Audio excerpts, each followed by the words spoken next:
পশ্চিম তীরে আত্মসমর্পণের পরও ফিলিস্তিনিদের ইসরায়েলি বাহিনীর নির্বিচার হত্যা, ফ্রান্স, ব্রিটেন সহ বিভিন্ন দেশের নিন্দা, জেনিন শরণার্থী শিবিরে ভবন ধ্বংসের আদেশ। দখলকৃত অঞ্চল থেকে সেনা না সরালে ইউক্রেনের আরও ভূখণ্ড নিয়ন্ত্রণে নেয়ার হুঁশিয়ারি পুতিনের। একদিনে অর্ধশতাধিক রুশ হামলা প্রতিহতের দাবি কিয়েভের। নিয়ন্ত্রণে এলেও পুরোপুরি নেভেনি হংকংয়ের আবাসিক ভবনের আগুন। মৃতের সংখ্যা বেড়ে 96, নিখোঁজ 200। ক্ষতিগ্রস্তদের সহায়তায় $3.80 লাখ তহবিল গঠন। ভারী বৃষ্টিতে শ্রীলঙ্কায় ভয়াবহ বন্যা ও ভূমিধস, 31 জনের মৃত্যু, নিখোঁজ 14। যুক্তরাষ্ট্রের আলাস্কায় 6 মাত্রা শক্তিশালী ভূমিকম্প। এবং ডেঙ্গু মোকাবিলায় বিশ্বে প্রথম 1 ডোজের টিকার অনুমোদন ব্রাজিলের। পাবে 12 থেকে 59 বছর বয়সীরা। উৎপাদনের জন্য চীনের কোম্পানির সঙ্গে চুক্তি।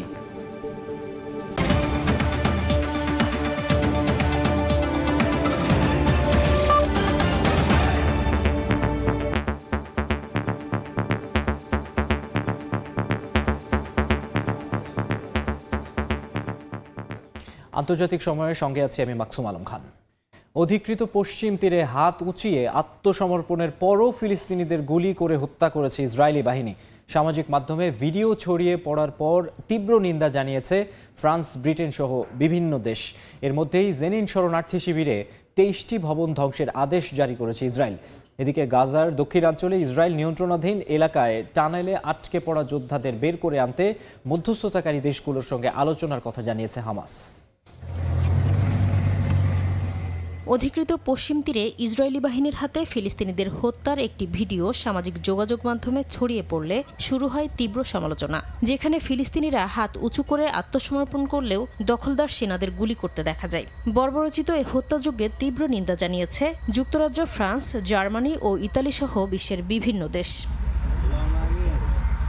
আন্তর্জাতিক সম্প্রদায়ের তীব্র সমালোচনার পরও বৃহস্পতিবার জেনিন ও তুলকারেম সহ বিভিন্ন শহরে অভিযানের পাশাপাশি বিমান হামলা চালায় ইসরায়েল। এতে বেশ কয়েকটি ভবন ক্ষতিগ্রস্তের পাশাপাশি প্রাণ হারান কয়েকজন ফিলিস্তিনি। তুবাস শহরে আটক করা হয় 1.5 শতাধিক ফিলিস্তিনিকে।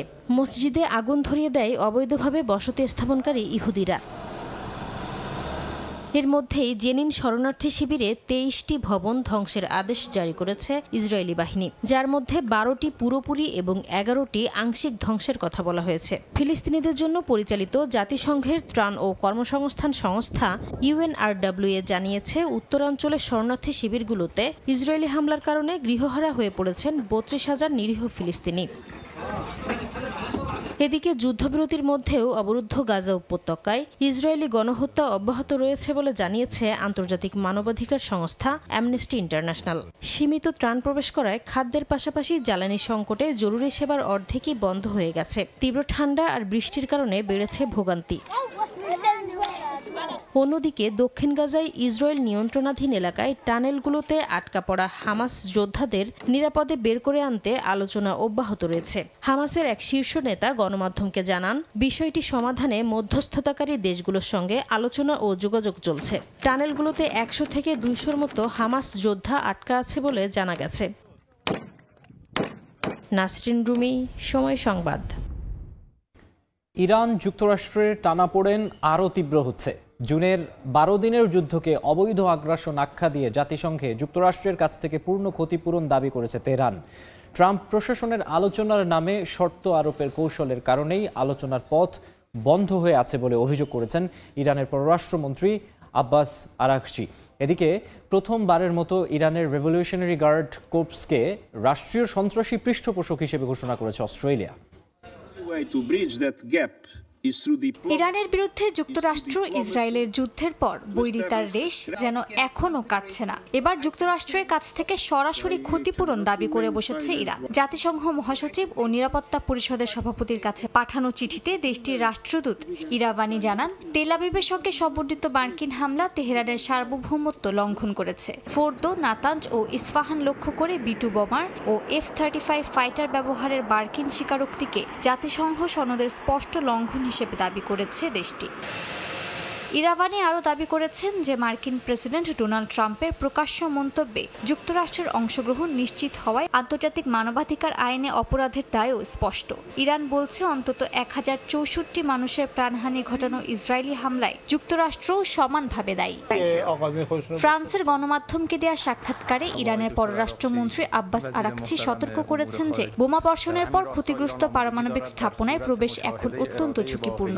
রাসায়নিক ও রেডিওলজিক দূষণ এবং পুনরায় হামলার আশঙ্কার কারণে জাতিসংঘের আন্তর্জাতিক পারমাণবিক শক্তি সংস্থার আগের প্রোটোকল কার্যকর নয় বলে তিনি জানান। আরাকচি বলেন, ইরান আলোচনার বিরুদ্ধে নয়, কিন্তু অন্যায়ভাবে শর্তারোপ কোনোভাবেই গ্রহণযোগ্য নয়। যুক্তরাষ্ট্র অতিরিক্ত ও আরোপিত দাবি প্রত্যাহার করলেই তেহরান নতুন করে আলোচনায় বসতে প্রস্তুত বলে আশ্বাস দিয়েছেন তিনি। এদিকে সিডনি ও মেলবোর্নে ইহুদি স্থাপনায় হামলায় জড়িত থাকার গোয়েন্দা প্রমাণের পর প্রথমবারের মতো ইরানের রেভলিউশনারি গার্ড কর্পস বা আইআরজিসিকে রাষ্ট্রীয় সন্ত্রাসী পৃষ্ঠপোষক হিসেবে ঘোষণা দিয়েছে অস্ট্রেলিয়া। দেশটির নতুন আইনের আওতায় কোনো বিদেশি রাষ্ট্রীয় সংস্থা সন্ত্রাসের সমর্থন দিলে সরাসরি তালিকাভুক্ত করা যাবে এবং আইআরজিসি হলো প্রথম উদাহরণ। ক্যানবেরা বলছে জটিল প্রক্সি নেটওয়ার্ক ব্যবহার করে আইআরজিসি এসব হামলা পরিচালনা করেছিল। মালিহা সুহরওয়ার্দী, সময় সংবাদ। দখল করা অঞ্চল থেকে কিয়েভ সৈন্য না সরালে আরও ভূখণ্ড দখলে নেয়ার হুমকি দিয়েছেন রুশ প্রেসিডেন্ট ভ্লাদিমির পুতিন। এদিকে যুদ্ধ ইস্যুতে রাশিয়ার হুমকি বা কোনো আলটিমেটামের ওপর নয়, শান্তি নির্ভর করছে বিশ্ব সম্প্রদায়ের নির্ধারিত শর্তের ওপর বলে সাফ জানিয়ে দিয়েছেন ইউক্রেনের প্রেসিডেন্ট ভলোদিমির জেলেনস্কি। এমন পরিস্থিতির মধ্যে যুদ্ধ কবলিত ইউক্রেনের সিভার্স্কের দক্ষিণে একটি গ্রাম দখলের দাবি করেছে রাশিয়া। 24 ঘন্টায় অন্তত 57টি রুশ হামলা প্রতিহতের দাবি ইউক্রেনের। যুদ্ধ কবলিত ইউক্রেনীয় শহর পোক্রোভস্কের উত্তরাংশে রুশ সেনারা আরও অগ্রসর হয়েছে এবং সিভার্স্কের দক্ষিণে একটি গ্রাম দখল করেছে। স্থানীয় সময় বৃহস্পতিবার এমন দাবি করেছে দেশটির প্রতিরক্ষা মন্ত্রণালয়। যদিও 24 ঘন্টায় পোক্রোভস্ক ফ্রন্টে মস্কোর বেশ কয়েকটি হামলা প্রতিহত করা হয়েছে বলে জানিয়েছে ইউক্রেনীয় সামরিক বাহিনী। শহরের ভেতর রুশ ইউনিটগুলোকে ধ্বংস করা হচ্ছে বলেও দাবি করেছে বাহিনীটি। এদিকে রাশিয়ার সামরিক আক্রমণের কারণে জাপোরিজ্জিয়া অঞ্চলে ইউক্রেনের পুরো সেক্টরাল ফ্রন্টলাইন সেনারা ধ্বংসের মুখে রয়েছে বলে জানিয়েছে রুশ সরকার। পোক্রোভস্কে দোনেৎস্কের প্রবেশদ্বার হিসেবে আখ্যা দিয়েছে দেশটির গণমাধ্যম। মস্কোর দাবি, শহরটি নিয়ন্ত্রণে আনতে পারলে দোনেৎস্ক অঞ্চলের ইউক্রেন নিয়ন্ত্রিত সবচেয়ে বড় দুই শহর ক্রামাতোরস্ক ও স্লোভিয়ানস্কের দিকে অগ্রসর হওয়ার ভিত্তি তৈরি হবে। রাশিয়ার প্রেসিডেন্ট ভ্লাদিমির পুতিন বলেছেন, ইউক্রেন যুদ্ধ শেষ করতে যুক্তরাষ্ট্র যে প্রস্তাব দিয়েছে তা ভবিষ্যৎ চুক্তির ভিত্তি হতে পারে। তবে একই সঙ্গে তিনি ইউক্রেনকে হুঁশিয়ারি দিয়ে বলেছেন, দখল করা অঞ্চল থেকে কিয়েভ সেনা না সরালে রুশ সেনারা জোর করে আরও ভূখণ্ড দখল করবে। স্থানীয় সময় বৃহস্পতিবার কিরগিজস্তানের রাজধানী বিশকেকে সাংবাদিকদের সঙ্গে আলাপকালে যুদ্ধ ইস্যুতে আগামী সপ্তাহের শুরুতে যুক্তরাষ্ট্রের বিশেষ দূত স্টিভ উইটকফের নেতৃত্বে একটি প্রতিনিধি দল মস্কো সফরে যাবে বলেও জানান তিনি। এদিকে শান্তি নির্ভর করছে বিশ্ব সম্প্রদায়ের নির্ধারিত শর্তের উপর, রাশিয়ার হুমকি বা কোনো আলটিমেটামের উপর নয় বলে সাফ জানিয়ে দিয়েছেন ইউক্রেনের প্রেসিডেন্ট ভলোদিমির জেলেনস্কি। বলেন, ইউক্রেনীয় ও মার্কিন প্রতিনিধি দল চলতি সপ্তাহেই যুদ্ধ শেষ করার বিভিন্ন উপায় নিয়ে আলোচনা করবে, যা শান্তি আনার পাশাপাশি কিয়েভের নিরাপত্তা নিশ্চয়তা প্রদানেও সহায়তা করবে। নাসরিন রুমি, সময় সংবাদ। হংকংয়ে আবাসিক ভবনে ভয়াবহ আগুনের ঘটনায় মৃতের সংখ্যা বেড়ে দাঁড়িয়েছে 94 জনে। গুরুতর আহত হয়েছেন 76 জন। হতাহতদের মধ্যে রয়েছেন দমকল কর্মীও। এখনও নিখোঁজ প্রায় 200 জন। প্রাথমিক তদন্ত অনুযায়ী প্রতিটি তলায় লিফটের জানালাগুলো খুব সহজে জ্বলে উঠতে পারে এমন দাহ্য বস্তু দিয়ে ঢাকা থাকায় ভবনগুলোর ভেতরে আগুন দ্রুত ছড়িয়ে পড়ে। অবশেষে ধীরে ধীরে নিয়ন্ত্রণে আসছে হংকংয়ে আবাসিক ভবনের আগুন। দমকল কর্মীদের 2 দিনের প্রচেষ্টায় আগুন অনেকটাই নিয়ন্ত্রণে আসলেও এরই মধ্যে প্রাণ হারিয়েছেন বহু মানুষ, আহত অনেকে। হতাহত আরও বাড়তে পারে বলে আশঙ্কা করছে সংশ্লিষ্টরা। এদিকে পুড়ে যাওয়া ভবনগুলো থেকে বেশ কয়েকজনকে জীবিত উদ্ধার করা হয়েছে বলেও জানা গেছে। এক সংবাদ সম্মেলনে হংকংয়ের শীর্ষ নেতা জন লি জানান, তাইপো এলাকার ওই আবাসিক কমপ্লেক্সের আগুন মোটামুটি নিয়ন্ত্রণে রয়েছে। যদিও কমপ্লেক্সটির কিছু অ্যাপার্টমেন্টে ঘন ধোঁয়ার পাশাপাশি এখনও আগুন জ্বলতে দেখা যাচ্ছে, আর নিভে যাওয়া ভবনগুলোতে চলছে তল্লাশি কার্যক্রম। কর্তৃপক্ষ বলছে, ক্ষতিগ্রস্ত বাসিন্দাদের জরুরি আবাসনের জন্য 9টি আশ্রয়কেন্দ্র খোলা হয়েছে, যেখানে শত শত মানুষ আশ্রয় নিয়েছেন। প্রয়োজনে আরও আশ্রয়কেন্দ্র খোলার প্রস্তুতি রয়েছে। প্রাথমিক তদন্ত অনুযায়ী প্রতিটি তলায় লিফটের জানালাগুলো খুব সহজে জ্বলে উঠতে পারে এমন দাহ্য বস্তু দিয়ে ঢাকা ছিল, যে কারণে ব্লকগুলোর ভেতরে আগুন দ্রুত ছড়িয়ে পড়ে। ভবনের বাইরে সংস্কার কাজের জন্য ঘিরে রাখা জাল ও বাঁশের মাচাও আগুন দ্রুত বিস্তার লাভের অন্যতম কারণ বলেও ধারণা তদন্ত কর্মকর্তাদের। সংস্কারে সম্পৃক্ত প্রতিষ্ঠানের শীর্ষ কর্মকর্তাদের গ্রেপ্তারের পাশাপাশি অফিসে অভিযান চালিয়ে দরপত্রের নথি, কর্মচারীদের তালিকা, 14টি কম্পিউটার এবং 3টি মোবাইল ফোন জব্দ করা হয়েছে। এদিকে আগুনে ক্ষতিগ্রস্ত বাসিন্দাদের সহায়তায় 38.6 মিলিয়ন মার্কিন ডলারের একটি তহবিল গঠন করার কথা জানিয়েছে সরকার। গৃহহারাদের জন্য খোলা আশ্রয়কেন্দ্রের পাশে সহায়তা কার্যক্রম শুরু করেছে হংকংবাসী, যেখানে পোশাক, কম্বল, জুতা, খাদ্য সামগ্রী সহ বিভিন্ন নিত্য প্রয়োজনীয় পণ্য দিচ্ছেন বাসিন্দারা। আগুনের ঘটনায় বিভিন্ন দেশের পাশাপাশি হতাহতদের প্রতি সমবেদনা জানিয়েছেন ক্যাথলিক ধর্মগুরু পোপ 14 লিও। গত 77 বছরে হংকংয়ে এটি সবচেয়ে বড় আগুনের ঘটনা। এর আগে 1948 সালে একটি গুদামে লাগা আগুনে 176 জন মারা যান। নাসরিন রুমি, সময় সংবাদ। হংকংয়ের তাইপোতে ভয়াবহ অগ্নিকাণ্ডে এরই মধ্যে প্রাণ হারিয়েছেন বহু মানুষ। গত 7 দশকের মধ্যে এটি সবচেয়ে বড় অগ্নি দুর্ঘটনা। এর আগেও হংকংয়ে ভয়াবহ অগ্নিকাণ্ডে বহু প্রাণহানির ঘটনা ঘটেছে। 1948 থেকে 2025 সাল পর্যন্ত বড় বড় অগ্নিকাণ্ডের পেছনে দাহ্য পদার্থের অপরিকল্পিত সংরক্ষণ, ভবনের কাঠামোগত ঝুঁকি আর অগ্নি নিরাপত্তার ঘাটতিকেই প্রধান কারণ হিসেবে দেখছেন বিশেষজ্ঞরা। স্থানীয় সময় দুপুর 2:51। হংকংয়ের তাইপো জেলার ওয়াংকুপ কোর্ট রেসিডেন্সিয়াল এস্টেটে মুহূর্তেই ভয়াবহ আগুন ছড়িয়ে পড়ে। আগুনের তীব্রতা বুঝেই দমকল বিভাগ ঘোষণা করে লেভেল 5 অ্যালার্ম, অর্থাৎ শহরের সর্বোচ্চ সতর্কতা। বহু মৃতের সংখ্যা বাড়ছে, বহু আহত মানুষের অবস্থা সংকটজনক, আর শত শত মানুষ এখনো নিখোঁজ। উদ্ধার শেষ না হওয়া পর্যন্ত অনিশ্চয়তা কাটছে না। গত 63 বছরের মধ্যে হংকংয়ের সবচেয়ে ভয়াবহ অগ্নি দুর্ঘটনা এটি। এর আগে 1962 সালের অগস্টে শামসুইপো এলাকায় আগুনে 44 জনের মৃত্যু হয়েছিল। ভবনে প্রায় 50 পাউন্ড আতশবাজি মজুদ থাকায় আগুন মুহূর্তেই ছড়িয়ে পড়েছিল, যা সে সময়ের অন্যতম বড় দুর্ঘটনা। এছাড়া 1996 সালের কাউলুনের গার্লি ভবনে আগুনে 41 জন নিহত হন, আহত হন আরও 81 জন। তবে সবচেয়ে ভয়াবহ ছিল 1948 সালের অগ্নিকাণ্ড। বিপজ্জনক পণ্য সংবলিত 5তলা গুদামের নিচতলায় বিস্ফোরণের পর আগুন দ্রুত ছড়িয়ে পড়ে, প্রাণ হারান 176 জন। গবেষকরা বলছেন, হংকংয়ের বড় অগ্নিকাণ্ডগুলোতে সহজেই আগুন ধরে এমন সামগ্রী এলোমেলোভাবে রাখা, ভবন মেরামত বা সংস্কারের সময় নিরাপত্তার নিয়ম না মানা এবং উঁচু ভবনে আগুন নিয়ন্ত্রণের পর্যাপ্ত ব্যবস্থা না থাকা, এই 3টি সাধারণ কারণ বারবার দেখা যায়। তাইপোর ক্ষেত্রেও ভবনের জানালায় জাল ও প্লাস্টিক শিট লাগানো ছিল, যার কারণে আগুন দ্রুত ছড়িয়ে পড়ে। বিশেষজ্ঞরা বলছেন, উঁচু ভবনের নিরাপত্তার মান বাড়ানো, নিয়মিত পরিদর্শন ও দাহ্য পদার্থ সংরক্ষণে কঠোর নজরদারির মাধ্যমে এমন ভয়াবহ অগ্নিকাণ্ড ঠেকানো সম্ভব। নইলে অগ্নিকাণ্ডের ইতিহাসের এই দুঃস্বপ্ন আরও দীর্ঘ হবে। শিউলি রোজা, সময় সংবাদ। ভারী বৃষ্টিতে ভয়াবহ বন্যায় বিপর্যস্ত শ্রীলঙ্কা। দেশ জুড়ে বন্যা ও ভূমিধসে প্রাণ হারিয়েছেন অন্তত 31 জন, নিখোঁজ রয়েছেন আরও 14 জন। পরিস্থিতি মোকাবিলায় জরুরি বৈঠক ডেকেছেন দেশটির প্রেসিডেন্ট অনুরা কুমারা দিশানায়াকে। টানা বৃষ্টিতে বিপর্যস্ত দক্ষিণ এশিয়ার দেশ শ্রীলঙ্কা। চারদিকে থই থই করছে পানি, কোথাও বা দেখা দিয়েছে ভয়াবহ ভূমিধস।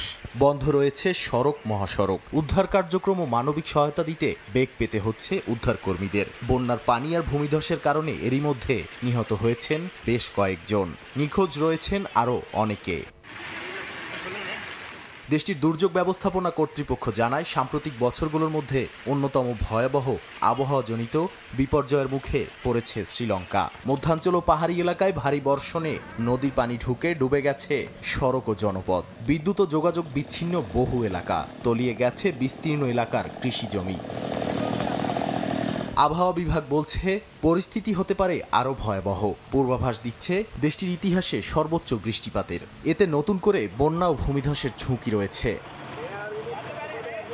পরিস্থিতি মোকাবিলায় জরুরি বৈঠক ডেকেছেন দেশটির প্রেসিডেন্ট অনুরা কুমারা দিশানায়েকে। বৈঠকে দুর্যোগ ব্যবস্থাপনা কর্মকর্তাদের পাশাপাশি রাজনৈতিক নেতা, সেনাবাহিনী ও পুলিশের শীর্ষ কর্মকর্তারা অংশ নেন। ক্ষতিগ্রস্তদের দ্রুত সহায়তা, নিরাপদ আশ্রয় সরিয়ে নেওয়া ও পরিস্থিতি নিয়ন্ত্রণে সর্বাত্মক প্রস্তুতির নির্দেশ দেন প্রেসিডেন্ট।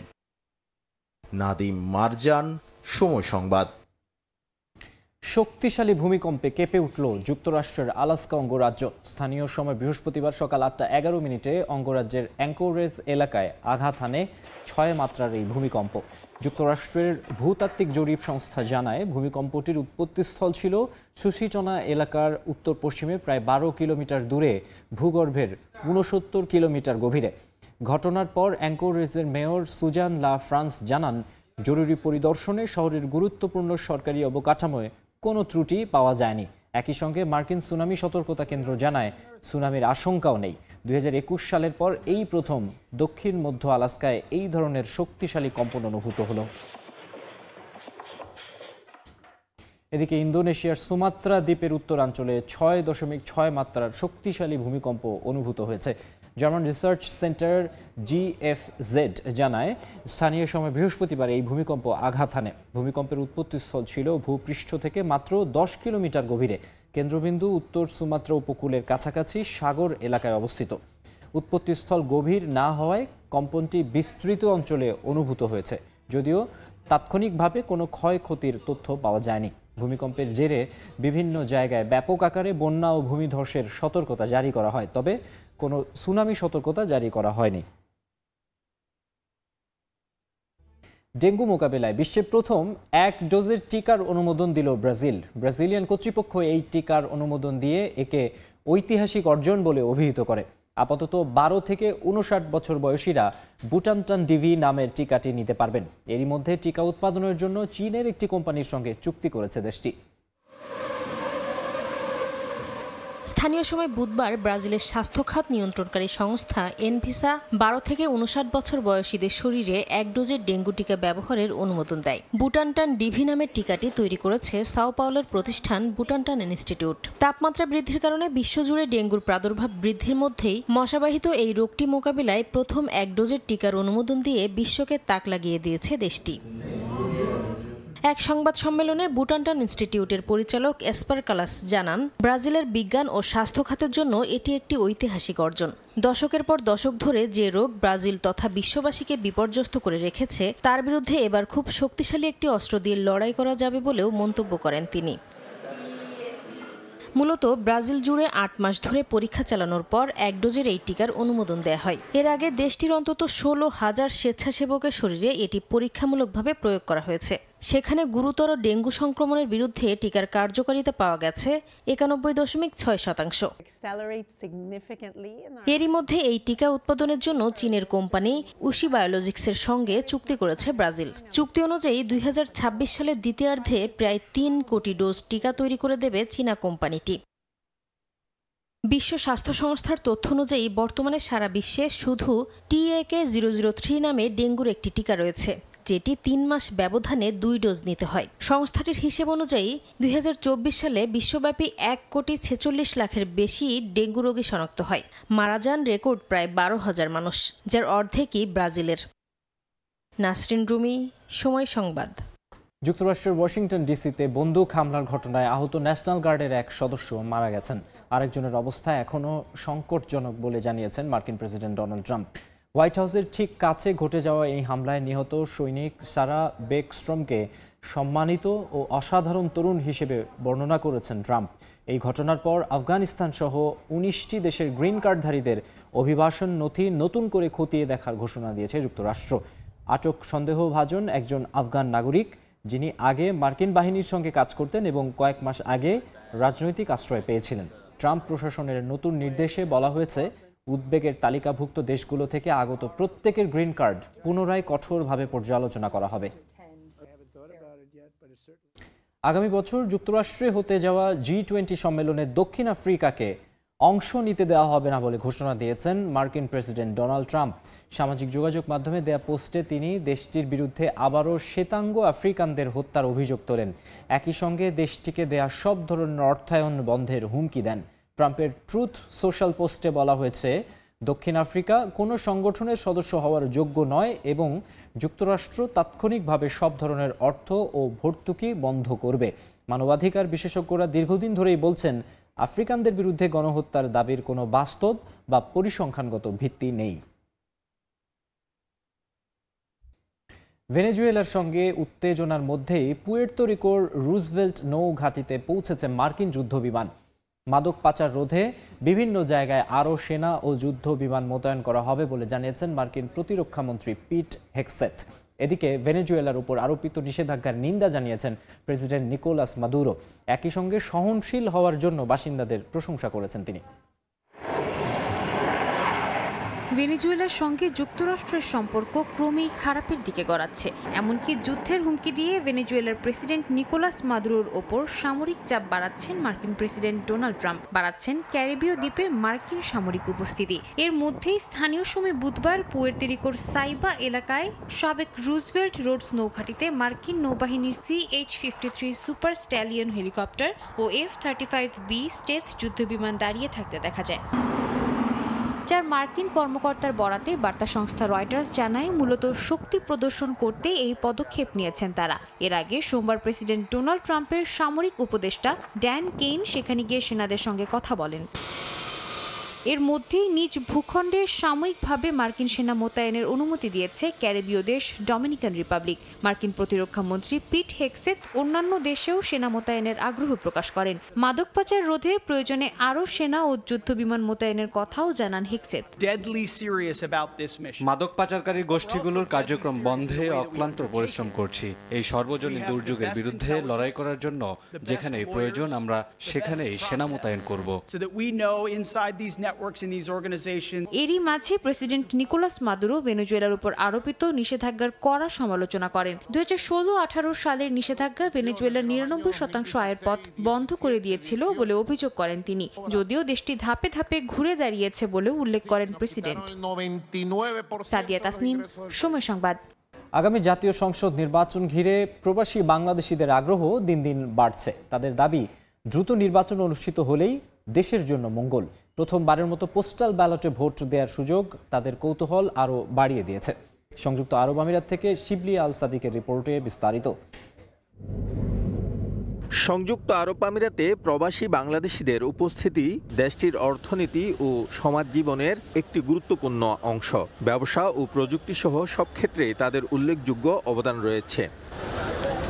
আমিরাতের বহু সাংস্কৃতিক পরিবেশে মানিয়ে নিয়ে তারা গড়ে তুলেছেন পারস্পরিক সহায়তার নানা প্ল্যাটফর্ম। ব্যস্ততার মধ্যেও দেশের খবর, নির্বাচন, উৎসব সবকিছু নিয়ে তাদের আগ্রহ ও আবেগ থাকে একই রকম। এবারের জাতীয় সংসদ নির্বাচনে পোস্টাল ব্যালটের মাধ্যমে ভোট দিতে পারবেন প্রবাসীরা। এতে তাদের মধ্যে তৈরি হয়েছে নতুন আগ্রহ। এবারের নির্বাচনটা আনন্দ উৎসব মুখর হবে বলে আমরা প্রবাসীরা আশা করি। সাথে সাথে আমরা প্রবাসীরা আরো আনন্দিত হয়েছি যে প্রবাসীদেরকে ভোট দেওয়ার সুযোগ করে দিয়েছে। জাতীয় নির্বাচনটা যত দ্রুত হবে তত আমার জন্য মঙ্গল এবং আমার জন্য ভালো হবে। নির্দলীয় ভাবে, নিরপেক্ষ ভাবে সবাই যেমন ভোট দিতে পারে, এটা ইলেকশন কমিশনের কাছে আশা রাখি। প্রবাসীদের দাবি, 5 আগস্টের পর দেশে যে নানামুখী অস্থিরতা তৈরি হয়েছে, দ্রুত এই অবস্থার অবসান হওয়া জরুরি। নতুন সরকার দায়িত্ব নিলে ভিসা জটিলতা সহ গুরুত্বপূর্ণ নানা বিষয়ে অগ্রগতির আশা তাদের। দেশে একটি শান্তি শৃঙ্খলার মধ্যে দিয়ে একটি গ্রহণযোগ্য নির্বাচন দিয়ে দিন, তাহলে বাংলাদেশের জিডিপির হার বেড়ে যাবে। আমরা রেমিটেন্স যোদ্ধারা এখান থেকে বাংলাদেশে রেমিটেন্স পাঠাবে, আরো বেশি অনুপ্রাণিত হবে। বর্তমান সরকারের যে উদ্যোগগুলো নিচ্ছে এগুলো কার্যকরী হওয়া দরকার। আরো স্ট্রংলি প্রবাসীরা যেহেতু বাংলাদেশের সবচেয়ে বড় অবদান রাখে প্রবাসীরা, প্রবাসীরা ওইভাবে সার্ভিস পায় না। প্রবাসীদের পোস্টাল ব্যালটের আওতায় আনায় আমিরাত জুড়ে এখন নির্বাচনী আমেজ। ইতিমধ্যে কিছু প্রার্থী প্রবাসে এসে সমর্থনও চেয়েছেন, যা প্রবাসীদের নির্বাচনী উত্তাপ আরও বাড়িয়েছে। শিবলি আল সাদিক, সময় সংবাদ, সংযুক্ত আরব আমিরাত। ভারতের আসামে বহু বিবাহ নিষিদ্ধ করে একটি বিতর্কিত বিল পাশ করা হয়েছে। নতুন এই আইনে একাধিক বিয়ে করলে সর্বোচ্চ 10 বছরের কারাদণ্ডের বিধান রাখা হয়েছে। বৃহস্পতিবার রাজ্যের বিধানসভায় আসাম প্রহিবিশন অব পলিগ্যামি বিল 2025 নামে এই বিল পাশ করা হয়। এতে বলা হয়, বহু বিবাহের কারণে ভুক্তভোগী নারীদের অনেক যন্ত্রণা ভোগ করতে হয়, তাই বিলে নারীদের ক্ষতিপূরণ দেওয়ার কথা বলা হয়েছে। এই ক্ষতিপূরণ সাজাপ্রাপ্ত স্বামীকে পরিশোধ করতে হবে। স্ত্রী জীবিত থাকা অবস্থায় তার সঙ্গে আইনিভাবে বিচ্ছেদ না করে আরেক নারীর সঙ্গে পরিণয়ে আবদ্ধ হওয়াকে বহু বিবাহ বলে বিলে সংজ্ঞায়িত করা হয়েছে। এই ছাড়া বিচ্ছেদের আদেশ বাস্তবায়ন হয়নি কিংবা আপিল প্রক্রিয়াধীন আছে এমন ক্ষেত্রে আরেক নারীকে বিয়ে করলেও সেটি বহু বিবাহ হিসেবে বিবেচনা করা হবে। মিয়ানমারের সামরিক শাসন বিরোধী 3000-এর বেশি রাজবন্দীকে সাধারণ ক্ষমা ঘোষণা করেছে জান্তা সরকার। একই সঙ্গে আসন্ন নির্বাচনের আগে 5500-এরও বেশি সাধারণ বন্দীর বিরুদ্ধে অভিযোগ প্রত্যাহার করা হয়েছে। বুধবার দেশটির রাষ্ট্রীয় গণমাধ্যম এই তথ্য নিশ্চিত করেছে। তবে জান্তা সরকারের ঘোষিত এই সাধারণ ক্ষমার তালিকায় মিয়ানমারের সাবেক নেত্রী অং সান সুচি আছেন কিনা তা জানা যায়নি। 2021 সালের ফেব্রুয়ারিতে সামরিক অভ্যুত্থানের পর থেকে অজ্ঞাত স্থানে বন্দী অং সান সুচি রাজনৈতিক মামলায় দোষী সাব্যস্ত হয়ে 80 বছর বয়সী সুচি 27 বছরের কারাদণ্ড ভোগ করছেন। পশ্চিম আফ্রিকার দেশ গিনি বিসাওয়ে প্রেসিডেন্ট নির্বাচনের ফল ঘোষণায় দেশটির নিয়ন্ত্রণ নেয়ার দাবি করেছে সেনাবাহিনী। অনির্দিষ্টকালের জন্য স্থগিত ঘোষণা করা হয়েছে নির্বাচন প্রক্রিয়া। বন্ধ করে দিয়েছে স্থল, নৌ ও আকাশ সীমা। রাজধানী বিসাওয়ে জারি করা হয়েছে কারফিউ। সেনাবাহিনীর দাবি, রোববারের প্রেসিডেন্ট নির্বাচনের ফলকে কেন্দ্র করে অচল অবস্থা তৈরি হওয়ায় তারা হস্তক্ষেপ করেছে। এর আগে নির্বাচন কমিশন, প্রেসিডেন্ট ভবন ও স্বরাষ্ট্র মন্ত্রণালয়ের আশপাশে তীব্র গোলাগুলির শব্দ শোনা যায়। প্রেসিডেন্ট উমারু সিসোকো এমবালো বিদেশি একটি গণমাধ্যমকে ফোনে জানান তাকে অপসারণ করা হয়েছে এবং তিনি বর্তমানে জেনারেল স্টাফ সদর দপ্তরে রয়েছেন।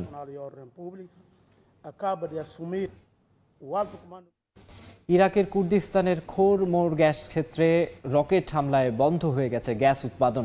কর্তৃপক্ষ বলছে, বৃহস্পতিবার ভোরে আগুন নিয়ন্ত্রণে এলেও গ্যাস সরবরাহ বন্ধ থাকায় দেশের উত্তরাঞ্চলে ব্যাপক বিদ্যুৎ বিপর্যয় সৃষ্টি হয়েছে। হামলার জেরে প্রায় 3000 মেগাওয়াট বিদ্যুৎ উৎপাদন কমে যাওয়ার আশঙ্কা তৈরি হয়েছে। স্থানীয় সময় বুধবার গভীর রাতে গ্যাস ক্ষেত্রের স্টোরেজে রকেট আঘাত হানার পর উৎপাদন সম্পূর্ণভাবে বন্ধ হয়ে যায়। হামলার পেছনে কারা ছিল তা এখনও নিশ্চিত নয়।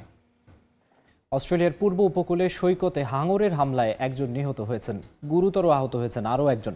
পুলিশ জানিয়েছে, বৃহস্পতিবার সকালে কাইলিস বিচে সার্ফিং এলাকায় এই ঘটনা ঘটে। সিডনি থেকে প্রায় 350 কিলোমিটার উত্তরে ক্রাউডি বের কাইলিস বিচে 2 জনকে হাঙর কামড়ানোর খবর পেয়ে জরুরি সেবা কর্মীরা ঘটনাস্থলে পৌঁছান। ঘটনাস্থলেই এক তরুণীর মৃত্যু হয়। গুরুতর আহত অবস্থায় হাসপাতালে ভর্তি করা হয় আরেক তরুণকে। হাঙরের প্রজাতি শনাক্তে তদন্ত চলছে। সাময়িকভাবে বন্ধ রাখা হয়েছে সৈকতে পর্যটকদের আনাগোনা।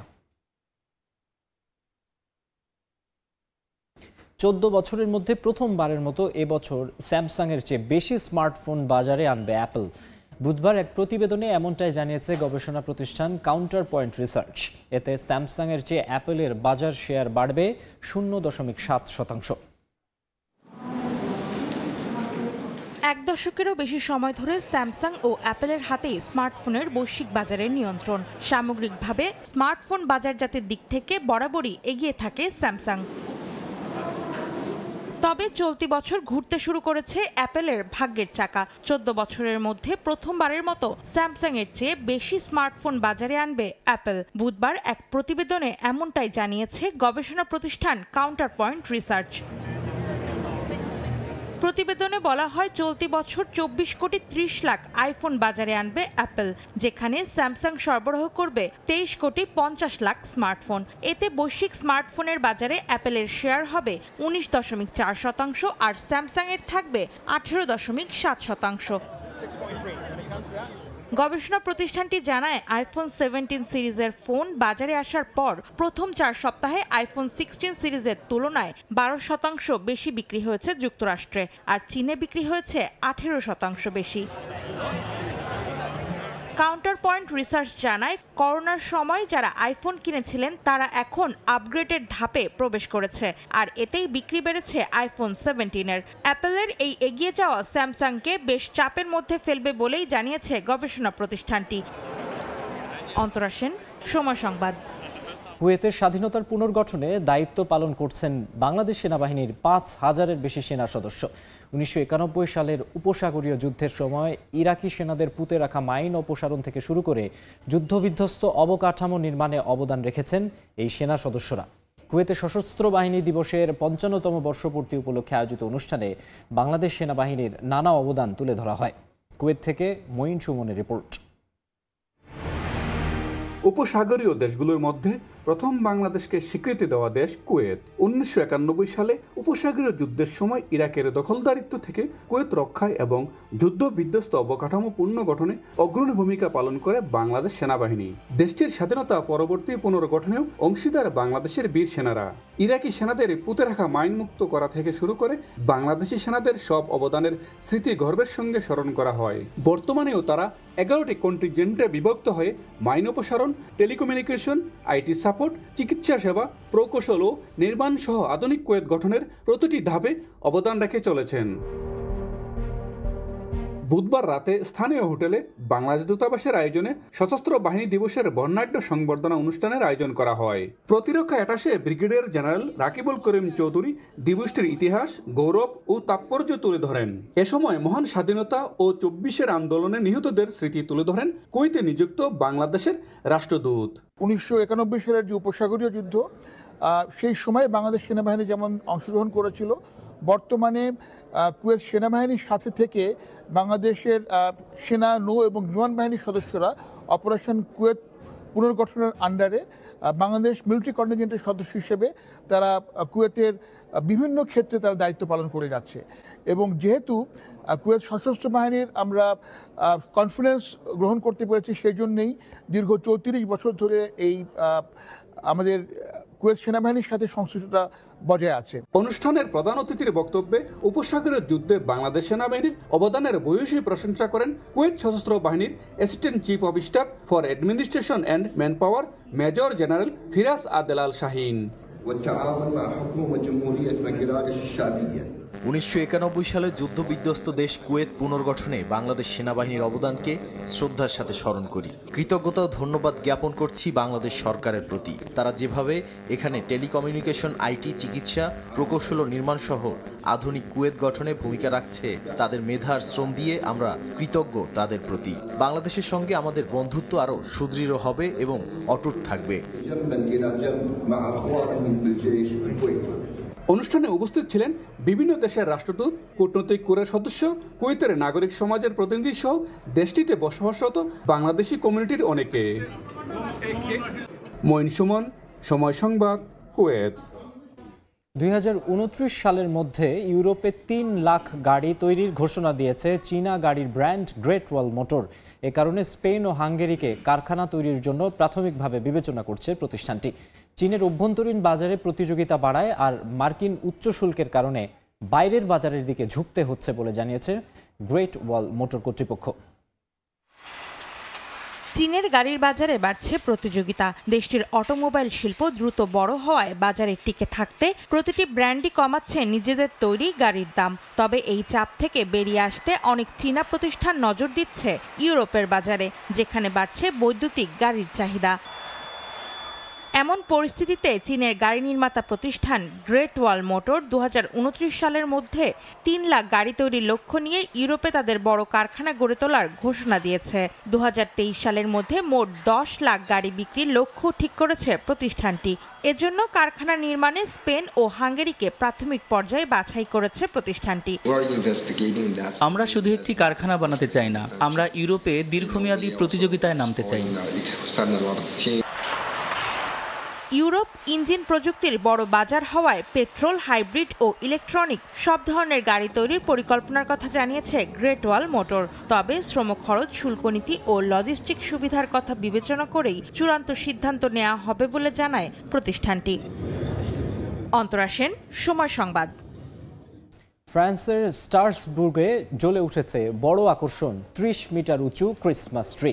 আলোয় ঝলমল করছে পুরো ক্রিসমাস মার্কেট, যেখানে প্রতিদিন ভিড় জমাচ্ছেন হাজারো দর্শনার্থী। সড়ক জুড়ে সাজসজ্জা, খাবারের স্টল আর ছবি তোলার ভিড়, সব মিলিয়ে উৎসবের আমেজ এখন তুঙ্গে। চারিদিকে আলোর ঝলকানি, ক্রিসমাস সাজসজ্জা আর ঐতিহ্যবাহী প্রেটজেল। ফ্রান্সের স্ট্রাসবুর্গের ক্রিসমাস মার্কেট এখন উৎসবের আমেজ। ফুড স্টলে মিলছে নানা রকম মজাদার খাবার, ছোট ছোট সাজঘর, এ যেন পুরো এক ফেরিটেল দৃশ্য। হঠাৎ আলো জ্বলে ওঠে ৩০ মিটার উঁচু ক্রিসমাস ট্রিতে। এ দৃশ্য দেখতে স্থানীয়দের পাশাপাশি ক্যামেরা হাতে ভিড় জমান পর্যটকরাও। এ ট্রি কেবল আলো নয়, শহরের গর্ব বলে জানান তারা। সত্যি বলতে এবছর স্ট্রাসবুর্গ সাজসজ্জায় সব দিক থেকেই নিজেকে ছাড়িয়ে গেছে। অসাধারণ সুন্দর লাগছে, লাইটগুলো দেখতে চমৎকার। আমরা অনেকদিন ধরে এই মুহূর্তের অপেক্ষায় ছিলাম। গাছে আলো জ্বলে ওঠা এক কথায় অসাধারণ। স্ট্রাসবুর্গের মানুষের জন্য এটা গর্বের মুহূর্ত। সারা পৃথিবী থেকে মানুষ এটা দেখতে আসে। চারিদিকে angel, ginger bread, candle stall, সব মিলিয়ে শহর যেন বড় এক ক্রিসমাস কার্ড। এছাড়াও স্ট্রাসবুর্গ চার্চের ঘণ্টা ধ্বনি, আলোয় ভরা সড়ক আর ৩০০-এর বেশি স্টল নজর কাটছে আলাদাভাবে। ২০১৮ সালে বন্দুকধারীর হামলার পর নিরাপত্তা বাড়ানো হয়েছে বলে জানায় স্থানীয় প্রশাসন। গত বছর রেকর্ড ৩.৪ মিলিয়ন মানুষ এসেছে এই ক্রিসমাস মার্কেটে, যা ইউরোপের সবচেয়ে জনপ্রিয় উৎসব বাজারগুলোর একটি। শিউলি রোজা, সময় সংবাদ। আন্তর্জাতিক সময়ের শীর্ষ সংবাদগুলো জানিয়ে দিচ্ছে আরেকবার। পশ্চিম তীরে আত্মসমর্পণের পরও ফিলিস্তিনিদের ইসরায়েলি বাহিনীর নির্বিচার হত্যা। ফ্রান্স, ব্রিটেন সহ বিভিন্ন দেশের নিন্দা। জেনিন শরণার্থী শিবিরে ভবন ধ্বংসের আদেশ। দখলকৃত অঞ্চল থেকে সেনা না সরালে ইউক্রেনের আরও ভূখণ্ড নিয়ন্ত্রণে নেয়ার হুঁশিয়ারি পুতিনের। একদিনে অর্ধশতাধিক রুশ হামলা প্রতিহতের দাবি কিয়েভের। এবং নিয়ন্ত্রণে এলেও পুরোপুরি নেভেনি হংকংয়ের আবাসিক ভবনের আগুন। মৃতের সংখ্যা বেড়ে ৯৬, নিখোঁজ ২০০। ক্ষতিগ্রস্তদের সহায়তায় $3.৮০ লাখ তহবিল গঠন।